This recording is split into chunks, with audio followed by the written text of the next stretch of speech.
বাকি। তো খাওয়া দাওয়া কমপ্লিট করলাম, সেই 3:30 4টা হবে, খাওয়া দাওয়া কমপ্লিট করলাম। তো বাইরে তো ও আজকে পরিষ্কার করেছিল অনেকটা, তাই আজকে স্নান করতে না লেট হলো। আর ও একা একা করবে, তাই সাথে আমিও গেলাম। এত পরিমাণে ঘাস উঠেছিল। তো এই জায়গাগুলো না একদম তেলাকুচি পাতা যা আছে ওগুলো দিয়ে পুরো বেড়া একদম পুরো ভরে আছে। তো ওগুলোকে কাটাকুটি করে দিল। আমি আবার ওকে এক বোতল জল নিয়ে দিলাম। এই করে ওর সাথে আমিও কিছুটা করলাম। তাই স্নানটা করতে লেট হয়ে গেল। সে স্নান করে এসে পুজো দিতে দিতে তো প্রায় 2টা 10 না 15 বাজে। এটা করার কিন্তু প্ল্যান ছিল না আজকে, তো হঠাৎ করে এটা হয়েছে। আর প্রত্যেক মঙ্গলবারে তো বাড়িতে থাকে না, দোকানেই থাকে। তো আজকে যেহেতু বাড়িতে ছিল, বলছে আজকে ওই কাজটা করে নেবো। কারণ বৃষ্টির দিন তো দেখবে একটু যদি জঙ্গল হয়ে থাকে না, সেটা আরও বেড়ে যায় কয়েকদিনের মধ্যে। তো তার জন্য পরিষ্কারটা করলো। এত পরিমাণে রোদ, একটু কাজ করলেই যেন খুব কষ্ট হয়। তো সেই তারপর দুপুরে খাওয়া দাওয়া করলাম, বাসন কোসন মাজলাম, এগুলো তোমাদের সাথে শেয়ার করিনি। আর আজকে পুজো দিতে এসে তো আমার যেন পুজো দিতে দেবো সেটা যেন আর হচ্ছে না। তারপর এখানে স্ট্যান্ড ফ্যান নিয়ে বসলাম, কিন্তু কী বলো তো, ধূপ কাটিয়ে মোম জ্বালানো যাচ্ছে না, ফুল দিতে পারছি না। তো আবার এটা অফ করে তারপর গিয়ে পুজোটা দিলাম। তো এখন বিছানাপত্র তুলবো। এই যে দেখো, এই যে বিছানাপত্র এখন গুছিয়ে নেব। আর বাইরে দেখি আজকে যদি ভালো লাগে তাহলে জল দেবো, না হলে দেবো না। জলটা তো দেওয়ার দরকার, কারণ যা রোদ দিয়েছে না, জলটা মানে খুবই ছিল মানে দরকার দেওয়ার। কিন্তু আমার শরীর যেন আর দিচ্ছে না, এরকম ভালো লাগছে না। মানে যতটুকু না কাজ করলাম মনে হচ্ছে কি যেন না কাজ করে নিয়েছে, এটা গরমের জন্য এরকমটা হচ্ছে। তো এখন ঘর দোর গুছিয়ে নেব, ঘরটা ঝাড় দিয়ে নেবো, বিকেলের কাজ। আর এতক্ষণ যাবত আমি কিন্তু আমার মোবাইলে একটু কাজ করেছিলাম, এডিটিংয়ের কাজ এখনও হয়নি, অন্য কাজ করেছিলাম। তো এডিটিংয়ের কাজ নিয়ে বসবো, আগে ঘর দোর বিকেলের কাজ বা শেষ করি তারপর। আর এখন পাখাটা অফ করে তোমাদের সাথে কথা বলছি, না হলে তো কথা বলতে পারবো না। তাই যাই হোক, চলো এবারে ঝটপট করে আমি ঘরটা গুছিয়ে নিই। আর এদিকে তারপর মোবাইলের কাজ নিয়ে বসি, না হলে রাত্রিবেলায় আবার আপলোড করতে পারবো না ভিডিওগুলো।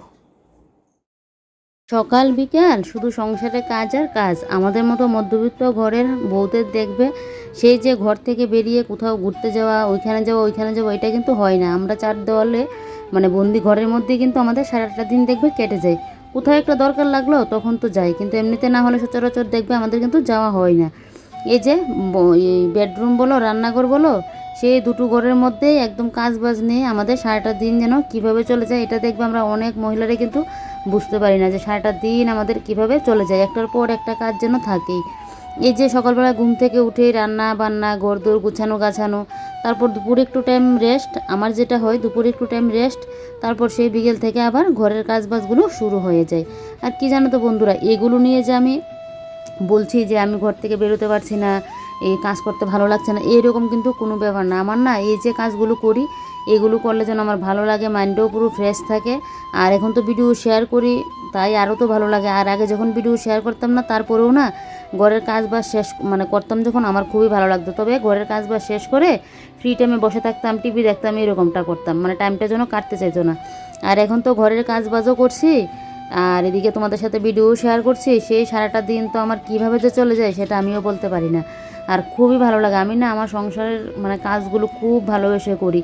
এটা আমার মনকেও বোঝাতে হবে যে সংসারটা তো আমার, এটা তো আর অন্য কারো মানে অন্য কেউ এসে আমার কাজটা করে দিয়ে যাবে না, সেই আমাকে আমার ঘরের কাজবাজটা করতে লাগবে। সেটা যদি নিজের মনকে মানিয়ে নিই না, তাহলে দেখবে সংসারের কাজগুলো অটোমেটিকলি হয়ে যাবে, যে এগুলো করতে গিয়ে কোনো কষ্ট হচ্ছে এরকম কোনো কিছু থাকবে না। আর বিশেষ করে হলো কাজের প্রতি দেখবে ভালোবাসা থাকাটা দরকার, যে কোনো কাজ হোক ছোটো থেকে বড়, যে কোনো কাজের প্রতি যদি ভালোবাসা থাকে না, নিমিষে কাজগুলো শেষ হয়ে যায়। তো এদিকে ঘর তোর গুছিয়ে নিলাম দেখলে, তারপর চুলটাও বেঁধে নিয়েছি, নিয়ে এবারে দেখো এখন ড্রেসটা চেঞ্জ করে সন্ধ্যাটা দিয়ে নিচ্ছি। সে তো শাকটা এনে দিল, কিন্তু আমি না শাক বাজাতেই পারি না ঠিকঠাকভাবে, কী যে করি। সে বললাম না তোমাদের দাদাভাই কী সুন্দর বাজিয়ে নেই, আমার শাশুড়িও পারে বাজাতে, কিন্তু আমি না পারি না। তো সে আমরা হলাম অভ্যাসের দাস, 1 দিন 2 দিন 3 দিন, তারপর দেখবে আস্তে আস্তে কিন্তু ঠিক হয়ে যাবে। তো এদিকে সন্ধ্যা পুজো দিয়ে তারপর এই যে দেখো এখন চলে আসলাম ছাদে। কেন বলো তো চলে আসলাম? হ্যাঁ, একদম তোমরা ঠিক ধরেছো, ভিডিও আপলোড করতে কিন্তু চলে আসলাম। জানি না আজকে কতটা সময় লাগবে ভিডিও যে আপলোড করতে আসলাম, এক এক দিন তো এক এক রকম হয়। কোনো দিন দেখবে 5Gটা খুব ভালো থাকে, একদম 1 ঘন্টা 1.5 ঘন্টা মানে 1 ঘন্টার মধ্যেই শেষ করে নিতে পারে। কোনো দিন তো 1.5 ঘন্টা 2 ঘন্টাও চলে যায়, আমার কাজ শেষই হয় না। আর এই যে দেখো আমার সাথে আসে চাঁদ মামা, দেখো কী সুন্দর লাগছে দেখতে। যাই হোক, এদিকে ভিডিও আপলোড করে তারপর এদিকে চলে আসলাম ঘরে। তো ঘরে এসে এদিকে দেখো ফ্রিজ থেকে তরকারিটা বের করে নিয়েছি। আর এদিকে এবারে তরকারিটা ডেকে রাখবো। আর যে দুপুরের থালা বাসনগুলো পড়লো এগুলোকে আবার গুছিয়ে রাখতে লাগবে। সেই যে সারাটা দিন কিভাবে কেটে যায় না, আমি তোমাদের কি বলছি, আমি নিজেই যেন বুঝতে পারছি না কীভাবে যেন আমার সারাটা দিন চলে যায়। আরও তো গরমে জানো তো মানে পুরো নাজেহাল লাগে গরমের মধ্যে। তো সেই মানে সন্ধ্যার দিকে আগে স্নানটা করতাম, যখন মানে অতিরিক্ত গরমে সহ্য করতে পারি না সন্ধ্যার দিকে স্নানটা করি। কিন্তু এখন থেকে না একদম রাত্রিবেলায় রান্না করে কাজটা শেষ করে তারপর গিয়ে স্নানটা করে আসি। তাহলে দেখছি শরীর মন আমার দুটোই ফ্রেশ থাকছে। আর শরীর মন ফ্রেশ থাকলে দেখবে ঘুমটাও কিন্তু ভালো হয়। আর ঘুম ভালো হলে তো এমনিতে মাইন্ড পুরো ফ্রেশ থাকবে। পরের দিনকে দেখবে সংসারে কাজ বাজ করতে গেলেও যেন একটা এনার্জি পাওয়া যায়। তো সেই একবারে রাত্রিবেলায় না আমি স্নানটা করছি সমস্ত কাজ বাজ শেষ করে।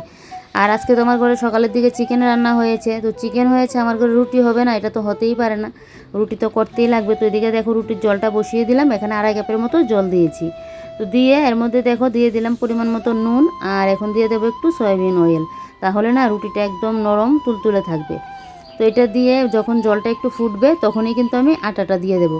এইভাবে যদি রুটি না করি না আমার ঘরে ঠান্ডা জল দিয়ে, তাহলে তো খাওয়াই হবে না। এইভাবে করলে রুটিটা খুব নরম হয়, আর রুটি দেখবে সফট হলে কিন্তু খেতেও ভালো লাগে, একটা জায়গা 2টা রুটিও খাওয়া যায়।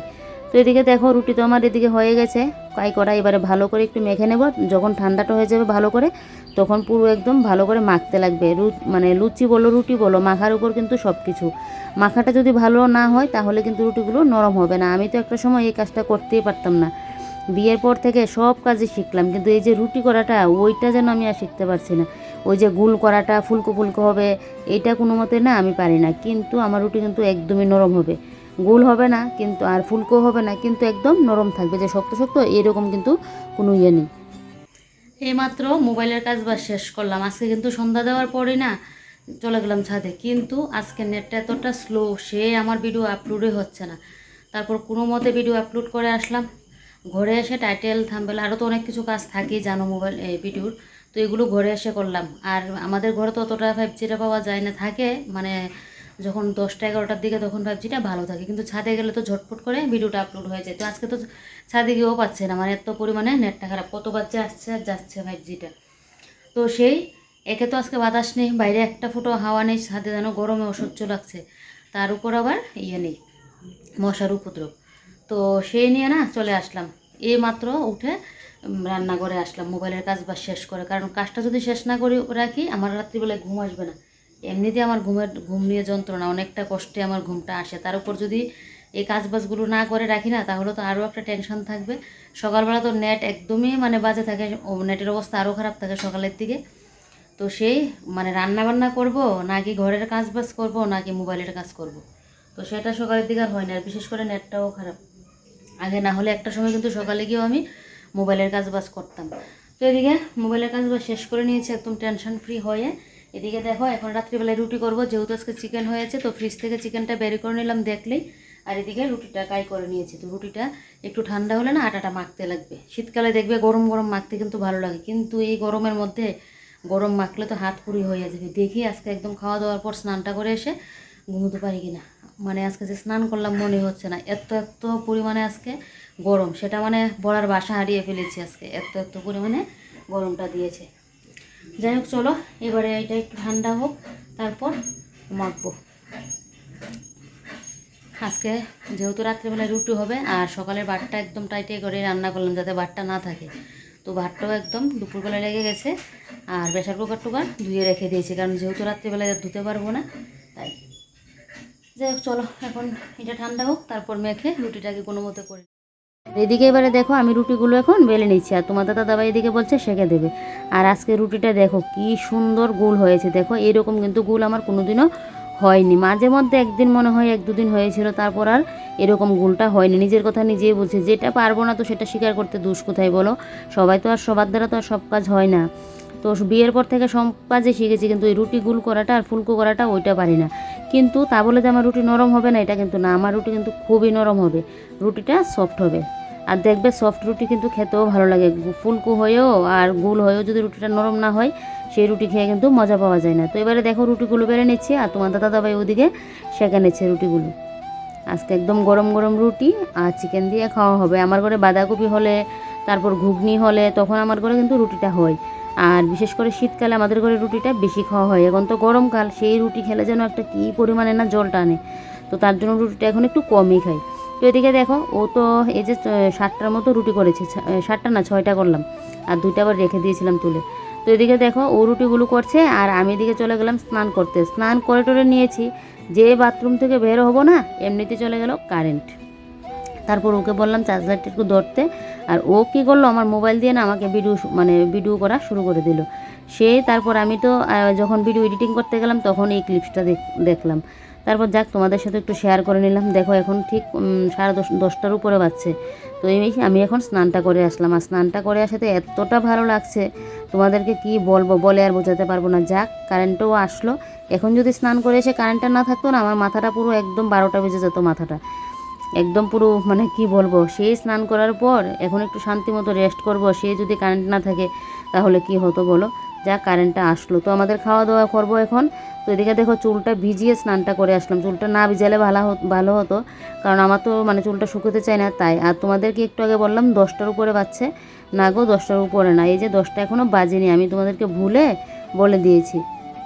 তারপর এদিকে দেখো একটু সময় বসলাম, তারপরে যে ঘরে এসে এবারে দেখো আমাদের খাবারটাও বেড়ে নিয়েছি, তিনটা রুটি, আর এদিকে হলো চিকেন কষা। আজকের চিকেনটা জাস্ট ওয়াও হয়েছিল। সকালবেলাতে একটু কষা করে খেয়েছিলাম, আর দুপুরের দিকে মানে দুপুরটা যে বানিয়েছে তোমার দাদা বানিয়েছিল, এটা এরকম বানিয়েছিল, খুবই টেস্ট হয়েছে খেতে, একদম পুরো জবরদস্ত। আর আমি তো চিকেন প্রেমী, সে তো আর কোনো কথাই হবে না। তারপর খাওয়া দাওয়া কমপ্লিট করে এই যে 2টা থালা পড়লো, এগুলো এখন ধুয়ে নেব। তো স্নান করে আসলাম, তো এগুলো মনে হচ্ছে না একবার করি। তারপর ভাবলাম যে না, কাল সকালে আবার আমাকে করতে লাগবে, 2টা থালা এগুলো রেখে দেবো। আর কি বলো তো, যদি তেল মানে থাকে মাংসের মধ্যে, তো তেলটা একটু বেশি দেওয়া হয়। সে দেখবে থালাগুলো যখন সারা রাত্রি পরে থাকবে না, তেলে একদম পুরো যেন থাল ভরে থাকে, পরের দিন ধুতে গেলেও কষ্ট হয়। তা আমি না কি করি, সাথে সাথে তেলটা দেখবে মেজে নিলে কিন্তু অতটা ইয়ে হয় না, না হলে কতবার করে মাজতে লাগে, তাই এরও ধুয়ে নিচ্ছে। আর বিশেষ করে আমি তো রাত্রিবেলায় করেই রাখি পরের দিনের জন্য, আর বাসি কাজটা রাখি না, যাতে একদম শান্তি মতো গিয়ে ঘুমোতে পারি। তাহলে আমার মানে রান্নাঘরটা পরের দিনকে এসে যখন পরিষ্কার পরিচ্ছন্ন দেখবো, সেই জন্য মনটাতে একটা শান্তি পাবো। তাই আমি রাত্রিবেলায় আমার রান্নাঘর একদম গুছিয়ে গাছিয়ে পরিষ্কার পরিপাটি করে রাখি, একদম শান্তি মতো ঘুমোতেও পারবো, কালকে একটু রিল্যাক্সে কাজও করতে পারবো। না হলে তো ঝটপট করে ঘুম থেকে উঠে সকালে মানে এসে আমার বাসি কাজটা করতে লাগবে। তো তার চেয়ে ভালো আমি রাত্রিবেলাই করে রাখি, তাহলে সকালে আমার এই চাপটা থাকলো না, অনেকটা চাপ কমলো। যাক এদিকে দেখো পুরো পরিষ্কার করে নিয়েছি, এটা এবারে মেলে দেবো। 10টা 13 বাজে এখন। তো খাওয়া দাওয়া কমপ্লিট হলো, খাওয়া দাওয়ার পর যা যা কাজ থাকে ওগুলো কমপ্লিট করে নিয়েছি, গ্যাসটা মুছে নিয়েছি, একদম বাসন কুসন মেজে নিয়েছি, আর এগুলো না এখানটায় মেলে দিয়েছি, যেহেতু এখনও ভিজে আছে, তো এগুলো খাটে টেনে দিতে পারবো না, কারণ একটু একটু তো জল পড়বেই। ইয়ে করে কিন্তু মুছে নিয়ে মানে জলটা ভালো করে নিংড়ে নিয়েছি, তারপরেও দেখবে কাপড় দিয়ে কিন্তু একটু ইয়ে পড়বে, জল পড়বে ফোটা ফোটা, তো সেগুলো পাখার নিচে দিতে পারবো না। বাইরে অনেক সময় কী করি বলো তো, সন্ধ্যাবেলায় স্নানটা যদি করি বাইরে দিয়ে রাখি, জলটা জ্বললে তারপর নিয়ে আমি কিন্তু পাখার নিচে দিই। তো এখানে মেরে রাখলাম, কাল সকালবেলায় দিয়ে দেবো। এখন যদি টাল করে রাখি না, একদম পুরো গন্ধ ছুটে যাবে। আর এদিকে দেখো ব্রাশ নিয়ে নিলাম, এখন ব্রাশ করবো। মাংস খেয়ে পুরো একদম দাঁতের ফাঁকি গিয়ে মাংস আটকে আছে, তো তাই এখন ব্রাশটা করতে লাগবে। আর মাথাটা ভিজিয়ে স্নানটা করে আসাতে যেন এতটা পরিমাণে শান্তি লাগছে তোমাদেরকে বলে বোঝাতে পারবো না। আজকে তো সন্ধ্যার দিকে ভাবলাম গরম গরম লাগছে ঠিকই, হাত মুখ মুছে নিয়েছি, ধুয়ে দিয়েছি, যে স্নান করবো না। সেই রুটি ইয়ে করার পর আমি যেন আর থাকতে পারছি না, স্নানটা করে আসাতে একদম পুরো ফ্রেশ লাগছে, পুরো শরীরটাতে যেন একটা পুরো শান্তি পাচ্ছি। যাই হোক চলো বন্ধুরা, তাহলে আজকের ব্লগটা এখানেই শেষ করে দিই। কাল আবারও কোনো নতুন আরেকটি ব্লগে তোমাদের সাথে দেখা হচ্ছে। তোমরা সবাই ভালো থেকো, সুস্থ থেকো, এটাই প্রার্থনা করি। এবারে ব্রাশটা করে গিয়ে সোজা চলে যাব ঘুমোতে। তো চলো বাই বাই, গুড নাইট। তোমরা সবাই ভালো থেকো, সুস্থ থেকো, আর সাবধানে থেকো। টাটা।